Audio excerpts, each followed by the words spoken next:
नमस्कार साथियों, बहुत दिनों बाद फिर से मैं आज एक वीडियो लेके आया हूँ। स्वास्थ्य कारणों की वजह से वीडियो नहीं डाल पा रहा था, मैं नहीं बना पा रहा था। लेकिन एक टॉपिक जिस पे बार-बार कमेंट्स आए हैं कि इस पे वीडियो चाहिए, तो मैं आज उस टॉपिक को लेके आया हूँ और टॉपिक महत्वपूर्ण है, बेसिक टॉपिक है। वीडियो पूरी देखिएगा क्योंकि कुछ तो खास कंटेंट होते ही हैं जो आपको नॉर्मल पुस्तकों में ना मिले। मेरे हर वीडियो में वैसे कंटेंट आते हैं, तो आप वीडियो पूरी देखिएगा। आज का टॉपिक है सरकार के अंग। सरकार के अंग पे हम बात करेंगे, तो चलिए शुरू करते हैं। दुनिया के किसी भी सरकार या राज व्यवस्था के पास मूल रूप से 3 चुनौतियां होती हैं। पहली चुनौती होती है विधि निर्माण करने की चुनौती, कानून बनाने की चुनौती। दूसरी चुनौती होती है कि उन कानूनों का, विधियों का क्रियान्वयन कैसे हो, उनको लागू कैसे किया जाए। और तीसरी चुनौती ये होती है कि व्यक्ति व्यक्ति के बीच विवाद, व्यक्ति और सरकार के बीच विवाद, राज्य और केंद्र के बीच विवाद, इन सभी विवादों का समाधान कैसे हो। और हर सरकार के पास इन तीनों चुनौतियों से निपटने के लिए जो 3 चीजें काम करती हैं, उनके बारे में बात करेंगे। वो 3 चीजें हैं विधायिका, कार्यपालिका और न्यायपालिका। ये सरकार के तीनों अंग हैं। हम बारी-बारी से इस पर चर्चा करेंगे। विधायिका क्या है, कौन-कौन विधायिका होते हैं और उनके काम क्या होते हैं। तो सबसे पहले हम विधायिका के बारे में जानते हैं। विधायिका के इंग्लिश होती है लेजिस्लेटिव।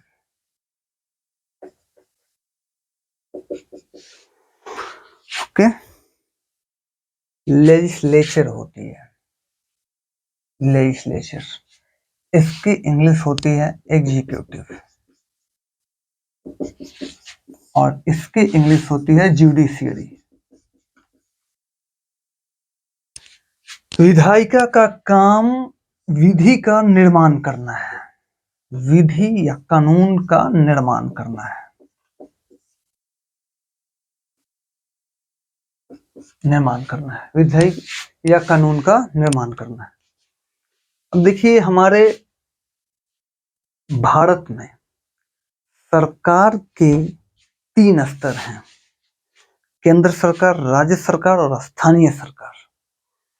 तो विधायिका को हम इन सरकार के स्तरों के आधार पर जानेंगे कि केंद्र पे विधायिका कौन है, राज्य स्तर पे विधायिका कौन है। तो केंद्र स्तर पे अगर विधायिका की बात करें,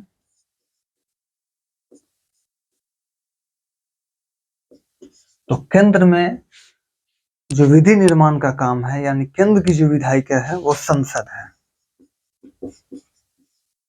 और संसद के जो अंग हैं जो कानून निर्माण करते हैं, वो हैं राज्यसभा, लोकसभा।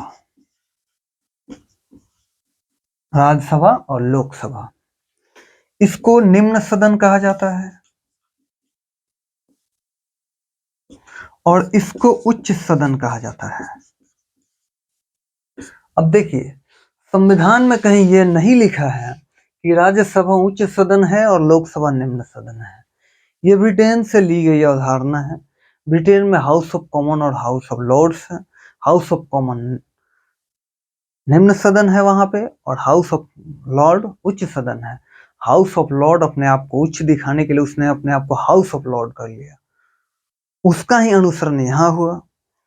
और यहाँ राज्यसभा को उच्च सदन कहा जाता है, लोकसभा को निम्न सदन कहा जाता है, जबकि संविधान में इसका कहीं जिक्र नहीं है कि ये उच्च सदन है और ये निम्न सदन है। तो संसद में यानी केंद्र लेवल पे जो विधायिका का काम करती है, वो राज्यसभा और लोकसभा करते हैं। राज्य स्तर पे बात करें,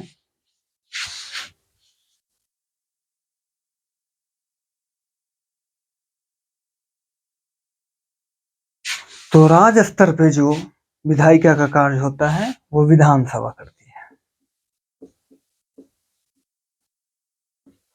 विधानसभा करती है, ठीक है।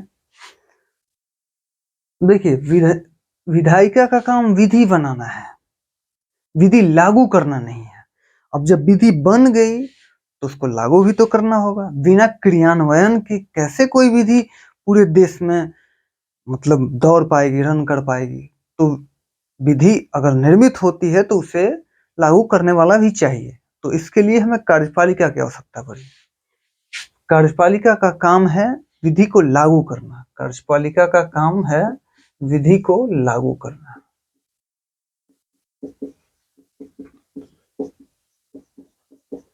विधि को लागू करना। केंद्र के लेवल पे जो कार्यपालिका है उसमें 3-4 लोग हैं। राष्ट्रपति, प्रेसिडेंट, प्रधानमंत्री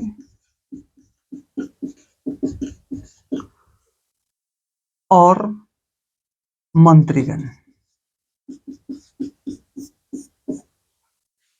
अब एक बात और जान लें, कार्यपालिका भारत में 2 प्रकार के हैं। एक कार्यपालिका अस्थाई है, एक कार्यपालिका अस्थाई है और एक कार्यपालिका अस्थाई है। अस्थाई कार्यपालिका वो है जिसे आप या हम आम आदमी 5 साल के लिए चुनते हैं। ये प्रति 5 साल पे बदल जाएंगे, या अगर अच्छा काम किया तो वही रहेंगे। ये तो जनता के ऊपर निर्भर है कि वो किसे चुनती है। तो ये अस्थाई कार्यपालिका के अंदर आने वाले जो लोग हैं वो देखिए, राष्ट्रपति, प्रधानमंत्री और बाकी काउंसिल ऑफ मिनिस्टर, मंत्रीगण, ये सभी आते हैं अस्थाई कार्यपालिका का। अब बात करते हैं अस्थाई कार्यपालिका। अस्थाई कार्यपालिका का सीधा सा मतलब ब्यूरोक्रेसी से है, यानी जो बीपीएससी और यूपीएससी के माध्यम से आते हैं। तो डीएम, डिस्ट्रिक्ट मजिस्ट्रेट, ये अस्थाई कार्यपालिका है। तो यहां मैं सिर्फ ब्यूरोक्रेसी लिखता हूं। डीएम, ये सभी लोग अस्थाई कार्यपालिका में आते हैं। वैसे भारत में पावर कहा जाता है कि 3 ही लोग के पास होता है, डीएम, सीएम और पीएम। और ये एग्जैक्ट बात है। पूरे जिला का पावर डीएम के पास, पूरे स्टेट का पावर सीएम के पास, पूरे देश का पावर पीएम के पास। DM, CM, PM is the central power of India. इसके बाद बात करते हैं, ये तो जो 3 लोग हैं, राष्ट्रपति, प्रधानमंत्री और मंत्रीगण, ये केंद्र लेवल पे कार्यपालिका है। राज्य लेवल पे जो होंगे वो होंगे राज्यपाल। राज्य लेवल पे बात कर लें, यहां कर लेते हैं राज्य लेवल पे बात। राज्य लेवल पे बात करें तो राज्यपाल,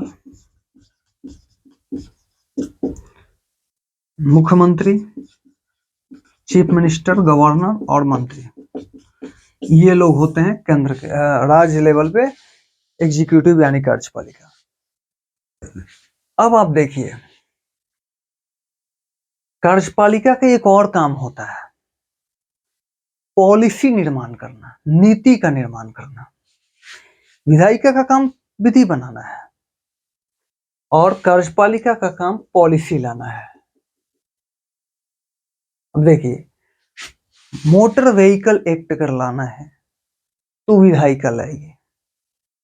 शिक्षा नीति, जिसमें भी पॉलिसी लगा हो, नीति लगा हो, वो कार्यपालिका लेके आएगी। दोनों में अंतर समझिए। विधायिका में जो एक्ट बन के आएगा, विधि, वो सरकार बदलने के साथ नहीं बदलेगी, लेकिन पॉलिसी जो है वो सरकार बदलने के साथ बदल सकती है। इससे भी इंपॉर्टेंट बात करें, विधायिका द्वारा बनाई गई विधि को अगर आप ब्रेक करते हैं तो आप पे डंडे बरसेंगे, लाठियां मिलेंगी आपको। लेकिन पॉलिसी अगर आप ब्रेक करते हैं तो आपकी कोई पिटाई नहीं होने वाली है, बेफिक्र रहिए। जैसे सरकार की पॉलिसी है, राष्ट्रीय शिक्षा नीति आई है, नई शिक्षा नीति, ऐसे पढ़ाना है। अगर बच्चे ना भी पढ़ें तो उनको पीटा नहीं जाएगा। लेकिन मोटर व्हीकल एक्ट आता है, अगर हेलमेट पहन के जाना है, इतना फाइन भरना है, आप भाग रहे हैं, पुलिस को देखते ही भागना शुरू हो जाते हैं, तो भाग रहे हैं तो वहां पे आपको डंडे पड़ेंगे। तो विधायिका विधि बनाती है, जिसको नहीं मानने पे पिटाई निश्चित है, और सरकार के बदलने पे विधियां नहीं बदलती।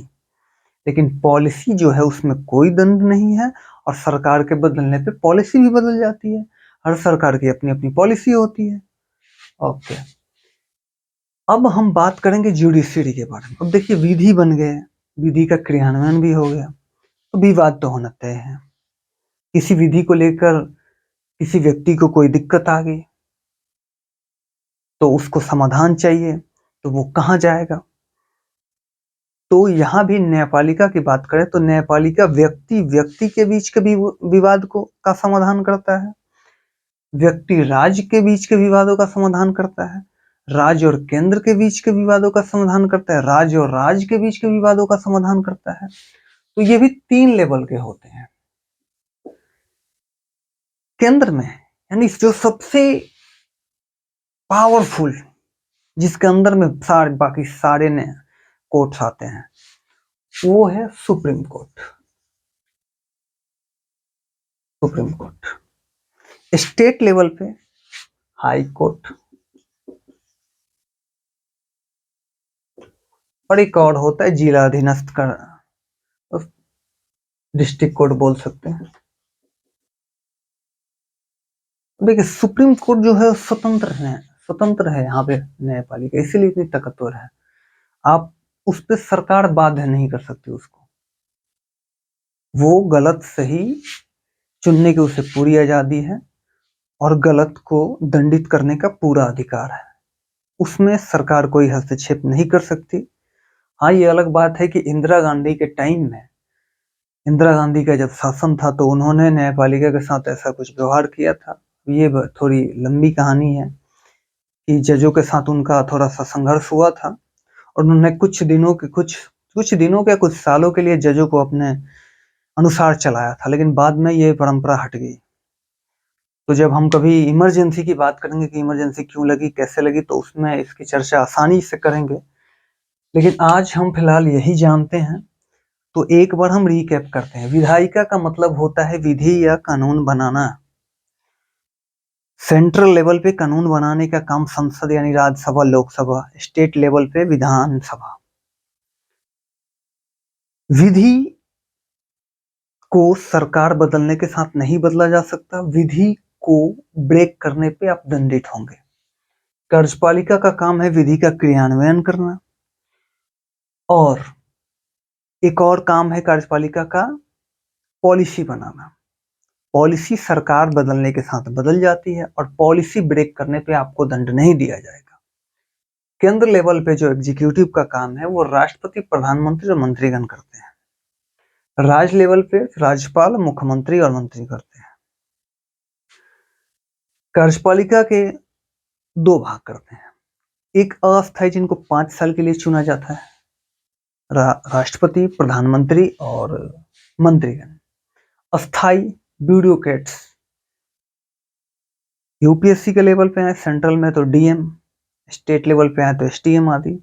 मतलब जितने भी ब्यूरोक्रेट्स हैं वो सारे अस्थायी कार्यपालिका के अंतर्गत। पुलिस भी कार्यपालिका के अंतर्गत आती है। जुडिशरी का मतलब है विवादों का निपटारा करना, चाहे वो विवाद व्यक्ति व्यक्ति के बीच हो, व्यक्ति राज्य के बीच हो, राज्य राज्य के बीच हो, या राज्य केंद्र के बीच हो। सेंट्रल लेवल पे सुप्रीम कोर्ट, स्टेट लेवल पे हाई कोर्ट, और नीचे डिस्ट्रिक्ट कोर्ट है। बस आज का क्लास यही था, संक्षेप में मैंने खत्म किया है, जबकि इसमें बहुत और महत्वपूर्ण टॉपिक हैं। लेकिन अगर हम उस पर भी फोकस डालेंगे, प्रकाश डालेंगे, तो वीडियो बहुत लंबी हो जाएगी और आप वीडियो देख नहीं पाएंगे। आप तो 1 मिनट के अंदर उसको स्किप करेंगे। तो इससे अच्छा है कि वीडियो छोटी ही है। धन्यवाद।